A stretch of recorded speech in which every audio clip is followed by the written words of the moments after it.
नमस्कार, स्वागत है आपका। मैं हूं आपके साथ सपना दीपक मदेशिया। बुलेटिन का आगाज करेंगे। दिल्ली के मुख्यमंत्री रेखा गुप्ता ने दिल्ली मेट्रो म्यूजियम का उद्घाटन किया, जहां इस दौरान उन्होंने कार्यक्रम को संबोधित करते हुए कहा कि प्रधानमंत्री नरेंद्र मोदी के नेतृत्व में दिल्ली में मेट्रो ने जिस रफ्तार से अपना विस्तार किया है, वे सच में अपने आप में एक मिसाल है।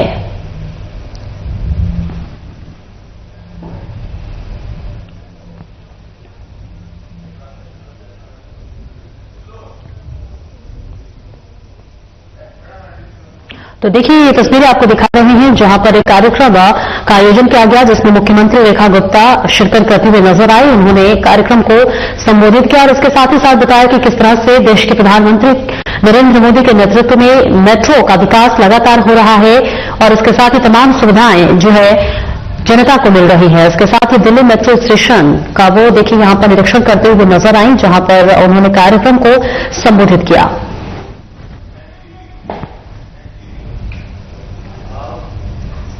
और आगे बढ़ेंगे। दिल्ली में प्रदूषण नियंत्रण को लेकर सरकार ने 3 नई गाइडलाइन जारी की है। ये कदम माननीय मुख्यमंत्री रेखा गुप्ता के निर्देशानुसार उठाए गए हैं, जहां नई गाइडलाइन के तहत अब गाड़ियों का PUCC नहीं होने पर पेट्रोल या डीजल नहीं मिलेगा। कंस्ट्रक्शन मटेरियल लेकर आने वाले ट्रकों पर पूर्ण बैन, दिल्ली से बाहर का के जो है BS6 से कम ही निजी वाहनों के एंट्री पर रोक। ऐसे में दिल्ली सरकार का कहना है कि ये कदम राजधानी की हवा को साफ करने और प्रदूषण पर ठोस कार्रवाई सुनिश्चित करने की दिशा में महत्वपूर्ण है। बातें और बताना चाहता हूं जो आपको सख्ती से निर्देश आपको मानने होंगे। एक तो दिल्ली के अंदर जिसके पास PUCC सर्टिफिकेट नहीं होगा, उसको कल का दिन बाकी है, परसों से उसको पेट्रोल पंप पर तेल नहीं मिलेगा। जिनके पास पोल्यूशन सर्टिफिकेट नहीं है, जिन्होंने PUCC अपना नहीं कराया, उनको केवल एक दिन कल के दिन की उनको मिल रहा है। कल के बाद ऐसे व्हीकल्स को पेट्रोल पंप पे फ्यूल नहीं मिलेगा। उनको ऑनलाइन कैमरे से चेक करेंगे। जो जिसके पास नहीं होगा वो झगड़े ना करे, उसको फ्यूल नहीं मिलेगा। दिल्ली के लोगों को साफ हवा चाहिए, इसलिए आपको भी उसके ऊपर अपनी जिम्मेवारी से अपनी व्हीकल का PUCC करवाना चाहिए। ये दिल्ली के लोगों को मेरा आग्रह है। दूसरा, दिल्ली के अंदर किसी भी तरीके की कोई भी ट्रक अगर कंस्ट्रक्शन मटेरियल लाता दिखाई दिया, कोई बदरपुर, कोई रेता सैंड लाता दिखाई दिया, किसी भी तरीके का कोई भी गाड़ी अगर दिखाई दी, तो भाई मैं ट्रांसपोर्टर भाइयों को बताना चाहता हूं, वो गाड़ी सीज कर ली जाएगी। उसके ऊपर हैवी पेनल्टी इतनी लगेगी कि गाड़ी छुड़वा नहीं पाओगे। इसलिए दिल्ली के अंदर किसी भी तरीके का बदरपुर, किसी भी तरीके की रेता, किसी भी तरीके का बिल्डिंग मटेरियल लाना टोटल बैन है। आज से किसी भी तरीके का अगर लाए तो बहुत सख्त कार्रवाई होगी। दिल्ली के अंदर जो दिल्ली के बाहर के व्हीकल आते हैं, BS6 से कम के कोई भी व्हीकल्स जो होंगे दिल्ली के अंदर, ध्यान से फिर से सुन लें, BS6 से कोई भी पहले ट्रक तो बैन है, लेकिन प्राइवेट व्हीकल्स भी अगले ऑर्डर तक दिल्ली के अंदर किसी भी तरीके का बाहर से आने वाला व्हीकल BS6 से कम नहीं होना चाहिए। अगर BS6 से कम कोई भी व्हीकल होगा तो कल के दिन की छूट है, परसों से वो सारे व्हीकल्स को भी दिल्ली में सीज किया जाएगा। मैं इसको फिर से क्लैरिफाई कर दूं, दिल्ली के लोगों को साफ हवा देने के लिए हमारी सरकार वचनबद्ध है। इसलिए हमें कड़े कदम भी उठाने होंगे, तो और भी इसके आने वाले दिनों में और भी उठाए जाएंगे। लेकिन कल का दिन है आपके पास दिल्ली से, जो दिल्ली में नॉन रजिस्टर्ड दिल्ली व्हीकल्स हैं, जो दिल्ली में रजिस्टर्ड नहीं है, ऐसा कोई भी व्हीकल BS6 से कम का दिल्ली स्टेट के अंदर एंट्री नहीं करेगा और अगर कोई पाया गया उसको सीज किया जाएगा। आगे बढ़ेंगे। दिल्ली में बढ़ते प्रदूषण को देखते हुए सरकार ने आम जनता और मजदूरों को राहत देने के लिए 2 बड़े फैसले लिए हैं।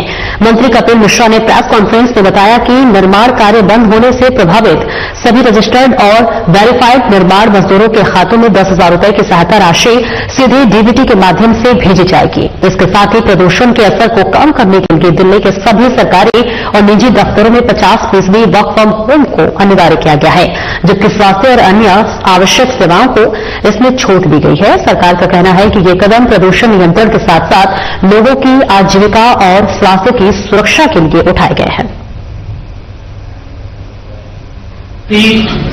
जब लगा था तो 16 दिन के लिए ग्रैब 3 दिल्ली में लगा था। 16 दिन सभी कंस्ट्रक्शन का काम दिल्ली में बंद था। अब ग्रैब 4 लगा हुआ है। ग्रैब 3 के दौरान जो कंस्ट्रक्शन का काम बंद था उससे दिल्ली के कंस्ट्रक्शन वर्कर, निर्माण मजदूर प्रभावित हुए थे। खासतौर पे जो लोग दिहाड़ी के हिसाब से काम करते हैं, जिनको उसका काम का पैसा मिलता है, उनकी आमदनी बंद हुई थी।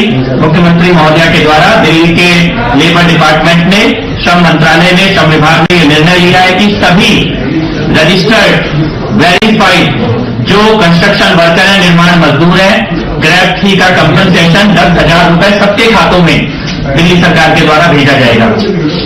ये ग्रैब 4 के लिए भी, जब ग्रैब 4 समाप्त होगा, ग्रैब 4 के दिनों को भी हम काउंट करेंगे और ग्रैब 4 का भी कंपनसेशन हम सभी रजिस्टर्ड वेरीफाइड कंस्ट्रक्शन वर्कर्स के खातों में भेजेंगे।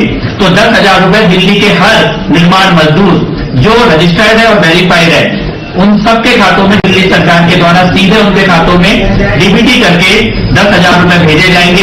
यह निर्णय लिया गया है। दूसरा निर्णय जो दिल्ली सरकार के द्वारा किया गया है, श्रम विभाग के द्वारा किया गया है, ये बहुत ही इंपॉर्टेंट है, क्योंकि जैसा कि आप सबको मालूम ही है कि जो हमारा कमीशन है एयर क्वालिटी मैनेजमेंट का दिल्ली के अंदर, उसने कुछ गाइडलाइन जारी की थी और बाद में हमारे पर्यावरण मंत्रालय ने, पर्यावरण विभाग ने भी कुछ गाइडलाइन जारी की थी।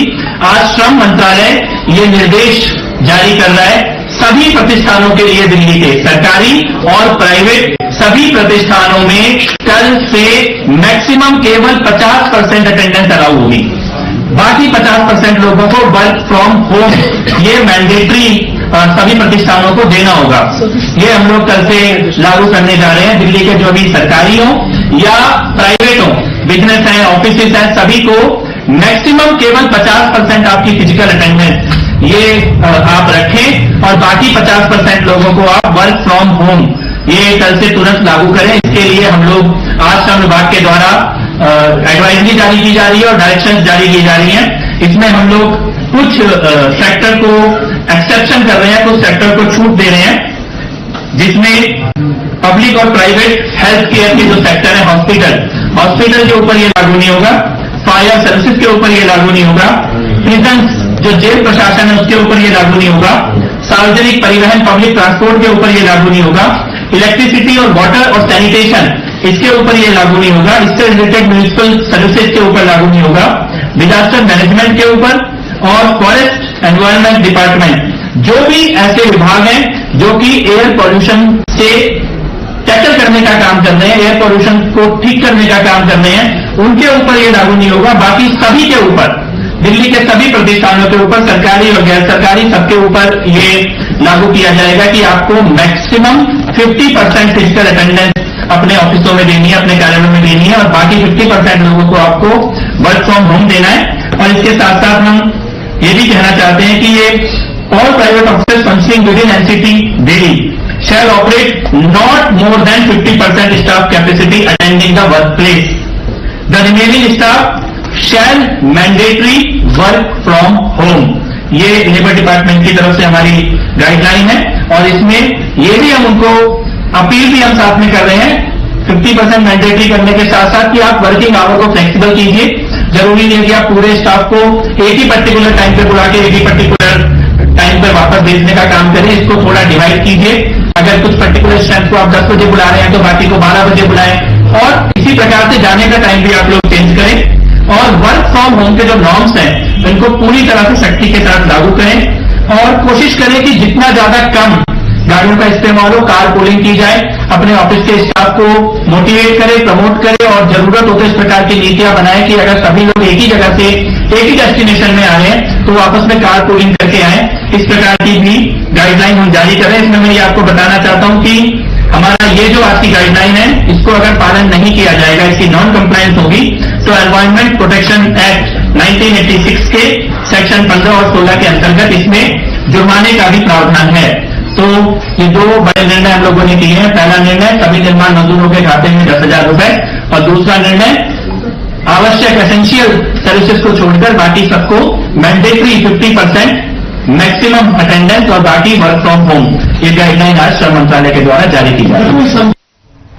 और दिल्ली में बढ़ते प्रदूषण पर लगाम लगाने और पब्लिक ट्रांसपोर्ट को पूरी तरह पर्यावरण अनुकूल बनाने की दिशा में सरकार ने एक और बड़ा कदम उठाया है, जिसकी जानकारी खुद दिल्ली के मुख्यमंत्री रेखा गुप्ता ने दी है। उन्होंने कहा कि आज डीटीसी के बेड़े में 100 नई इलेक्ट्रिक बसों का शामिल किया गया और सरकार का लक्ष्य अगले वर्ष तक डीटीसी की सभी बसों को इलेक्ट्रिक बनाकर दिल्ली का सार्वजनिक परिवहन पूरी तरह से एमिशन फ्री करना है। इसी कड़ी में धौला कुआं से हरियाणा के धरूहेड़ा तक इंटर स्टेट ई बस सेवा की भी शुरुआत की गई है, जिससे वर्षों से बंद पड़ी अंतर्राज्यीय बस सेवा फिर से शुरू हो सके और उस बीच आधुनिक सुविधाओं से लैस ये बसें प्रदूषण कम करने के साथ साथ दिल्ली एनसीआर के यात्रियों को सुरक्षित और आरामदायक सफर उपलब्ध कराएगी। इस मौके पर कैबिनेट सहयोगी डॉक्टर पंकज कुमार सिंह सहित संबंधित विभागों के वरिष्ठ अधिकारी मौजूद रहे।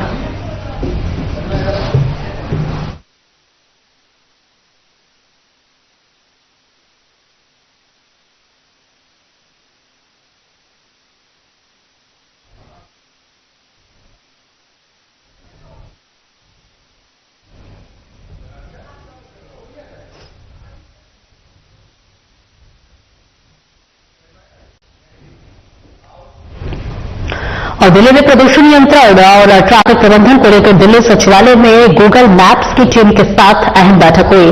मंत्री मनजिंदर सिंह सिरसा ने बताया कि प्रदूषण कम करने के लिए अब आधुनिक तकनीक और ट्रैफिक डेटा का सहारा लिया जाएगा। गूगल मैप्स के पिछले 2 से 3 वर्षों के डेटा के आधार पर 100 नए ट्रैफिक हॉटस्पॉट की पहचान की जाएगी ताकि ट्रैफिक व्यवस्था सुधार कर प्रदूषण पर प्रभावी नियंत्रण किया जा सके।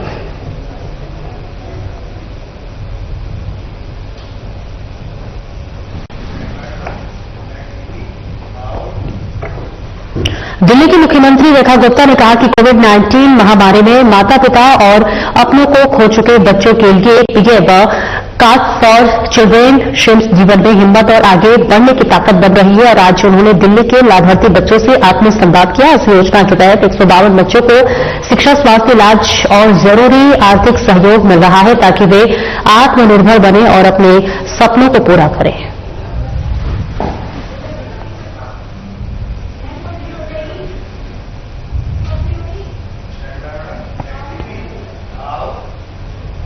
और खबर दिल्ली से सामने आ रही है, जहां पर मुख्यमंत्री जनसेवा सदन में पूर्व केंद्रीय मंत्री और बिहार सरकार के कृषि मंत्री मेरे लिए सौभाग्य की बात है। मैंने आज दोपहर ही इथियोपिया में कदम रखा है और आते ही मुझे यहां के लोगों से एक अद्भुत अपनापन और आत्मीयता मिली है। प्रधानमंत्री जी स्वयं मुझे एयरपोर्ट पर लेने आए, फ्रेंडशिप पार्क और साइंस म्यूजियम लेकर गए। आज शाम यहां की लीडरशिप से मेरी महत्वपूर्ण विषयों पर चर्चा हुई है। ये सब अपने आप में एक अविस्मरणीय अनुभव है। फ्रेंड्स, अभी अभी मुझे ग्रेट ऑनर निशान ऑफ इथियोपिया के रूप में इस देश का सर्वोच्च सम्मान प्रदान किया गया है। विश्व की अति प्राचीन और समृद्ध सभ्यता द्वारा सम्मानित किया जाना मेरे लिए बहुत गौरव की बात है। मैं सभी भारतवासियों की ओर से इस सम्मान को पूरी विनम्रता और कृतज्ञता से ग्रहण करता हूं। यह सम्मान उन अनगिनत भारतीयों का है जिन्होंने हमारी साझेदारी को आकार दिया।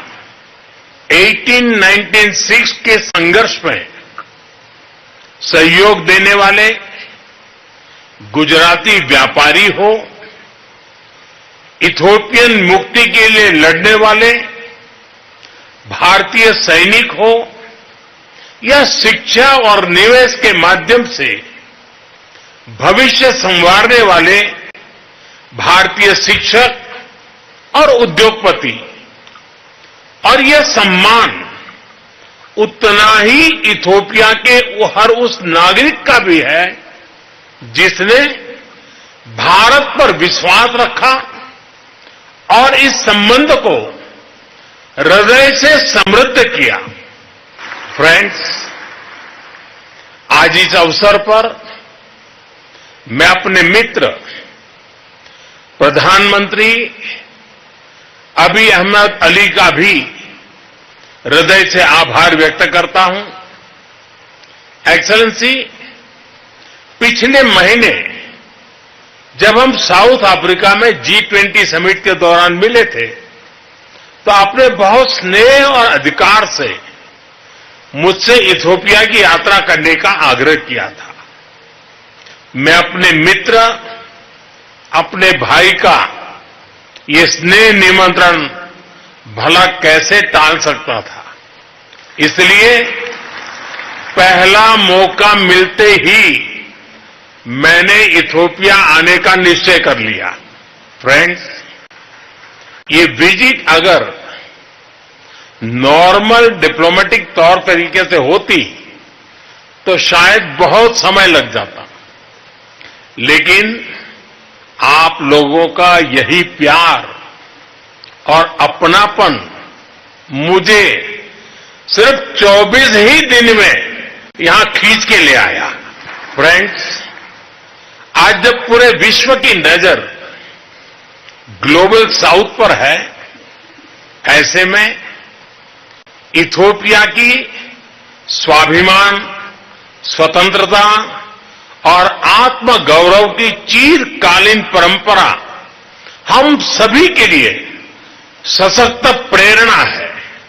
ये सौभाग्य की बात है कि इस महत्वपूर्ण कालखंड में इथोपिया की बागडोर डॉक्टर अबी के कुशल हाथों में है।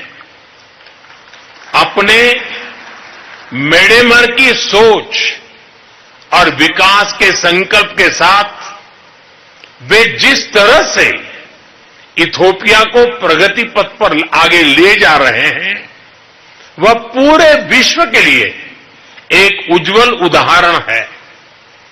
पर्यावरण संरक्षण हो, इंक्लूसिव डेवलपमेंट हो, या फिर विविधता भरे समाज में एकता बढ़ाना, उनके प्रयास, प्रयत्नों और प्रतिबद्धता की मैं हृदय से सराहना करता हूं। फ्रेंड्स, भारत में हमारा मानना रहा है कि सा विद्याया विमुक्तये, यानी नॉलेज लिबरेट्स। शिक्षा किसी भी राष्ट्र की आधारशिला है और मुझे गर्व है कि इथोपिया और भारत के संबंधों में सबसे बड़ा योगदान हमारे शिक्षकों का रहा है। इथोपिया की महान संस्कृति ने इन्हें यहां आकर्षित किया और उन्हें यहां के कई पीढ़ियों को तैयार करने का सौभाग्य मिला। आज भी कई Indian faculty members Ethiopian universities और हायर एजुकेशन इंस्टीट्यूशंस में अपनी सेवाएं दे रहे हैं।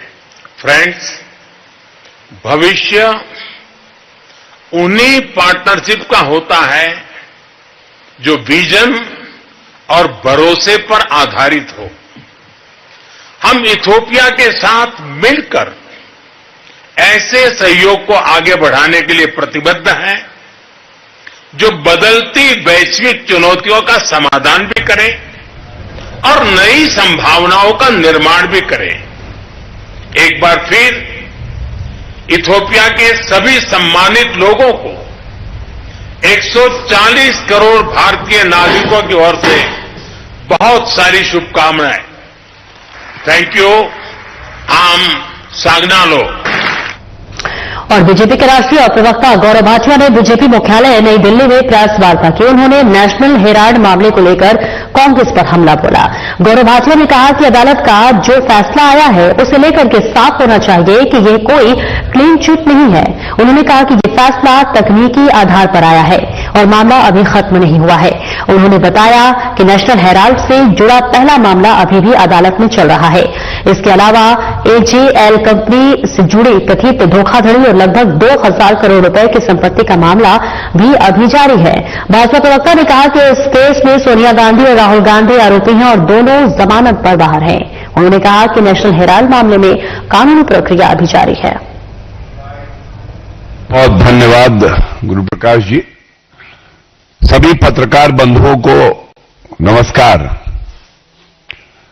अभी कुछ समय पहले कांग्रेस पार्टी के राष्ट्रीय अध्यक्ष मल्लिकार्जुन खड़गे जी ने एक प्रेस वार्ता करी है जो नेशनल हेराल्ड घोटाला, नकली गांधी परिवार, accused number 1 Sonia Gandhi, accused number 2 Rahul Gandhi ने किया है, उस पर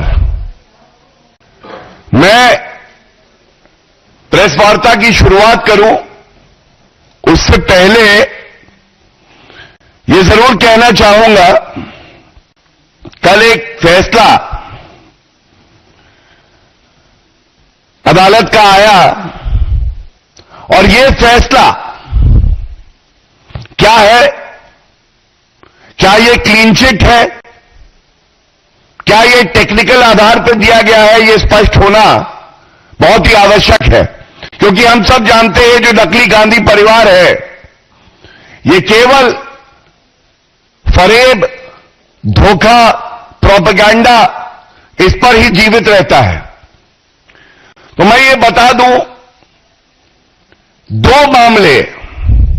पहला मामला एक प्राइवेट कंप्लेंट जो कि फाइल करी गई सुब्रमण्यम स्वामी जी द्वारा, और इस प्राइवेट कंप्लेंट में धाराएं क्या थी? धाराएं थी 403 dishonest miss appropriation of property, 406 criminal breach of trust और सबसे जरूरी 420 चीटिंग, धोखा। फिलहाल इस बुलेटिन में इतना ही। नमस्कार।